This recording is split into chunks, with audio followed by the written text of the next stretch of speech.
மனைவி மக்கால இருப்பாங்க, கணவன் ஹிஜ்ரத் செஞ்சு போயிடுவார்.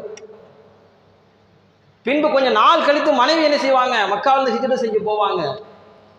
சொந்த ஊர்ல இருந்த தன்னுடைய தொழில்களை விட்டுட்டு தோட்ட துறவுகளை விட்டு சென்றார்கள்.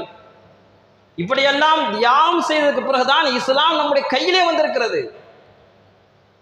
இஸ்லாம் நமக்கு ரொம்ப சாதாரணமாக கிடைத்து விட்டது. அதனால தான் அதனுடைய அருமை நமக்கு இன்னும் தெரியல. ஈமான் சொன்னா நமக்கு அருமை தெரியல.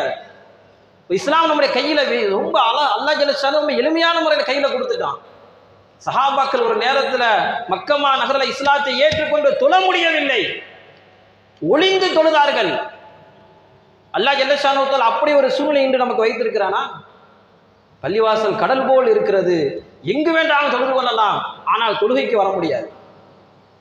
ஒரு நேரத்தில் சஹாபாக்கள் ஒளிந்து தொழுதார்கள், தொழுவது தெரிந்தால் அடித்து விடுவார்கள். வரலாற்றில் நீங்கள் கேள்விப்பட்டிருக்கலாம். பெருமானார் ஸல்லல்லாஹு அலைஹி வஸல்லம் அவர்கள் கஅபத்துல்லாஹ்விலே தொழுது கொண்டிருக்கும் பொழுது சஜிதா செய்யக்கூடிய நேரத்தில் ஒட்டக குடலை தூக்கி வச்சாங்க. அந்த வெயிட் தாங்க முடியாம மூச்சு திணறி கொண்டிருந்தார்கள் ஸல்லல்லாஹு அலைஹி வஸல்லம் அவர்கள். இப்படியெல்லாம் தொழுகைக்கு நெருக்கடி இருந்தது. அல்லாஹ் நமக்கு எவ்வளவுதோ அருள் செஞ்சிருக்கிறான். நம்ம இன்னைக்கு நினைக்கிறோம் நமக்கு அல்லாஹ் எதுவும் தரலைன்னு.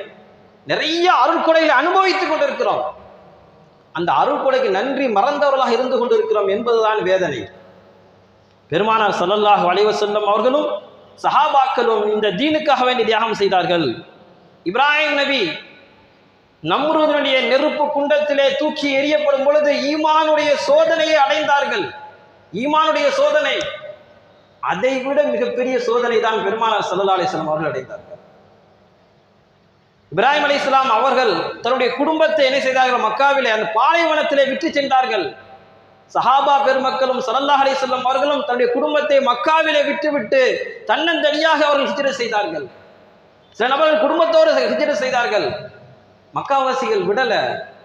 ஏன்னா அப்ப சம்பந்தம் பண்ணியிருந்தாங்க. காஃபிர்கள் அந்த நேரத்தில் அந்த இருக்கக்கூடிய எல்லாருமே உறவினர்கள் தான். உறவினர்கள் சம்பந்தம் செய்திருக்கிறார்கள். ஒருத்தர் முஸ்லீமாய் மக்காவை விட்டு நான் மதீனா செல்கிறேன் என்று சொன்னால் என்னுடைய பிள்ளையை நீ கூட்டிட்டு போகக்கூடாது. இப்படியெல்லாம் அவருக்கு தொந்தரவுகள் இருந்தது.